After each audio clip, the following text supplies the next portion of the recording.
Hello everyone, I'm Jonathan Little for PokerNews.com, and today we're going to continue going through this six-handed $10,000 buy-in World Series of Poker event I played recently.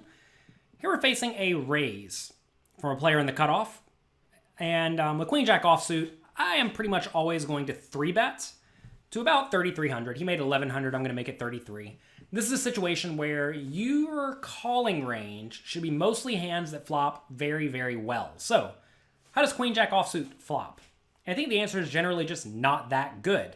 What ends up happening a lot of the time is you flop a middle pair or top pair with a weak kicker, and then you face multiple bets, and that's really not where you want to be. And instead, you want to be calling here with hands that can make flushes and straights and sets, not marginal pair, marginal kicker, right? So, with hands that do make marginal pair, marginal kicker, but block a lot of the opponent's premium continuing range, you often want to be 3-betting. So, that is what we do. We 3-bet to 3 times the opponent's raise. This also allows you to 3-bet with your value hands and expect to get paid off. If you only 3-bet with your best hands, which is what a lot of recreational players do, then you're going to have a nearly impossible time getting value, right? You want to get value. In order to get value, you have to give a little bit of action. You have to give action to get action. That's an old gambling saying, and it is definitely true for the most part, unless your opponents are oblivious, but we're playing against good players here, so they're probably not oblivious. That said, they can't put their chips in the pot correctly, and now this player accidentally re-raises the minimum to 5,500. Or re-raises to 5,500. This is the minimum, okay. So I'm not exactly sure how this went down, but I remember thinking that it was honest. So this is an honest misclick mistake. Our opponent thought he was calling. Somehow he put in 5,500, or maybe he put in 5,300. That's probably what happened. Most likely he took his chips back, his 1,100, and then put in a 5,300. That is probably going to count as a raise in most places to the minimum. Okay, he was just really trying to put in 5,300 to get 2,000 back, but he messed up. And I thought this was completely honest. I did not think this player was messing around. Now, if you think your opponent is angle shooting you at all, if they have any history of any shady dealings, or if you've ever heard anything negative about them, you should assume they could be angle shooting you some portion of the time. Meaning, they are trying to trick you into getting you to jam, or getting you to re-raise, which means they just have aces, right? So if the opponent is potentially angle shooting you, you should definitely call here and see the flop. Or perhaps even just fold. But I don't think you can fold because you don't know if they're angle shooting you or not. Usually people who rely on angle shoots are not that good at poker themselves. Otherwise, they could just play straight up and not in a shady manner. But, some people think that's what they have to do to win. And it probably is what they have to do to win because they're not actually that good. So anyway, I was very confident my opponent was being honest in this spot. So if my opponent actually messed up, what am I supposed to do now? Do we try to punish them or do we call and see a flop? And I think your only response is to shove. Now, when people mess up, you have to ask, is it up to you to let them off the hook? A hand I recall from Montreal when I made the final table recently. Someone was under the gun. He had pocket queens. He was about to raise, but then the guy to his left open jammed all in for 16 big blinds. So, what are the rules? It's important to know the rules to the game. In that scenario, if someone acts out of turn, as long as the action does not change, their action stands.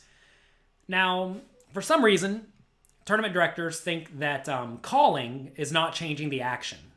Clearly, it does change things, though, because if someone limps in front of you, they could have a good hand. But that is the rule. If you know the rule, under the gun players should limp with their queens. If they min raise or shove all in or whatever, now the king queen gets to fold. So does the person who was playing well within the rules and doing nothing wrong, did they do anything wrong? Should they feel bad for the fact that their opponent made a gigantic blunder and punted their stack away poorly? And I think the answer to that is no. If your opponent actually messes up, they get punished for that. We are playing a game for lots of money, and you have to be realistic with the rules. Now, I'm not going to say you should necessarily be a hardcore rules lawyer where you're nitpicking everything. No one likes those people. But at the same time, there's no way to fix that issue, right? If someone acts out of turn, they acted out of turn, and it is what it is. Here, our opponent put in the wrong amount of chips. Whenever someone honestly puts in the wrong amount of chips, I'm always in favor of them getting a redo, as long as this is not a habitual thing. And a lot of games, a lot of competitive games actually, you are allowed to make small little errors. I know in this game I play called Magic the Gathering, you're allowed to mess up, usually 2 times in a day. Often when you mess up, there is no penalty the first 2 times. They keep track of them. And these are like technical penalties, right? Like right here, this is a technical mistake. Our opponent was not trying to cheat, he wasn't doing anything shady, he just messed up. And if people just mess up, I think there should be some leniency here, and some poker rules need to be developed to give a little bit of leniency. The problem, though, is that then tournament directors have to implement this leniency, and quite often that's difficult for people to do because they may not know who the person at hand is. But keeping track of penalties, keeping track of mistakes, I think would be a very beneficial way to go about monitoring this so that you know who is shady. And if someone is an angle shooter and they try to pull an angle, they're disqualified. Ban them from the tournament, right? And I think we should be quite harsh with people who do try to essentially cheat. But if people just mess up, I don't think there should be much of a penalty at all. There should be, hey, sir, you messed up. Realize what you did. It should be a warning, right? Anyway, opponent made it 5,500. I thought it was an accident. So what do? We go all in. That's the only play that makes sense. We have to go all in. Unless I thought the opponent was incredibly nitty, like very, very tight. Sometimes you will see people make the misclick mistake. I call it misclick. A misclick is when you make the wrong click on the internet. The term is sort of taken over to live poker where you put in the wrong number of chips. But the only time you should ever not shove here is if your opponent is generally on the tight side. But some people will get excited when they have a good hand. A very clear sign of a good hand is when someone puts in the wrong amount of chips. This can either be way too many, way too few. Sometimes this example. Usually that's like exactly aces though, but they're not trying to be shady. They just happen to have aces and they're so excited they can't count 3,300 chips. So anyway, the opponent now thought for forever. He's like, wow, I have a really good hand. I don't know what I'm supposed to do here. I mean, this guy was not trying to put his stack in for 60 big blinds with ace queen of hearts, but he did. And I think once he did find himself in this scenario, the only thing he can do is call. So my opponent did do something wrong. He messed up pre-flop. It ended up costing me lots and lots of chips. And that's okay. You have to understand that there are things in poker that are out of control, and your opponents are one of them. And I feel fine about this one. Some people may look at this and say, well, clearly you got angle shot. But I don't think I did.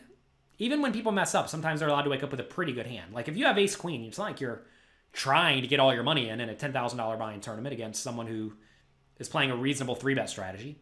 But this time we lost. So at the end of the day, I don't think I got angled, but maybe I got angled. And if I did, well, that's unfortunate. And that's okay. But I do think in this scenario, my only play is to go all in because the opponent is going to fold a lot. Whenever people do just call the 3-bet, what are they saying? Well, they're saying that they don't have a nut hand, right? So if they don't have a nut hand, it means their range is missing aces, kings, queens, jacks, ace, king.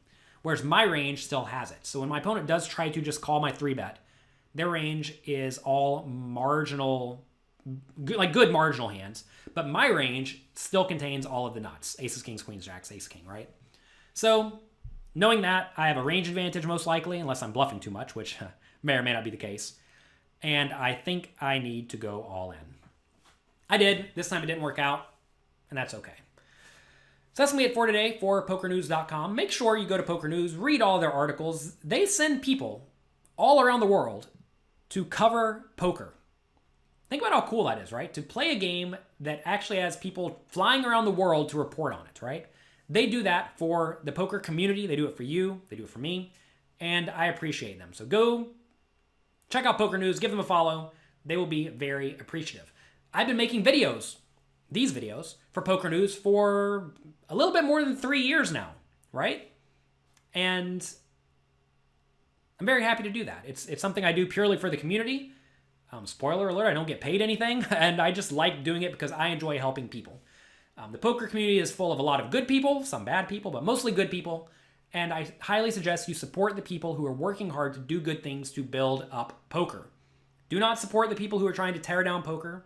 When you hear people being negative towards people for no real reason, shy away from them. When you hear people spreading gossip and nonsense, I suggest you stay away from them and support people who are trying to do right. And I do think Poker News is one of those news sources that is trying to do right by the poker community. So thanks to Poker News. And I'll be back next week with another fun hand from this $10,000 buy-in tournament.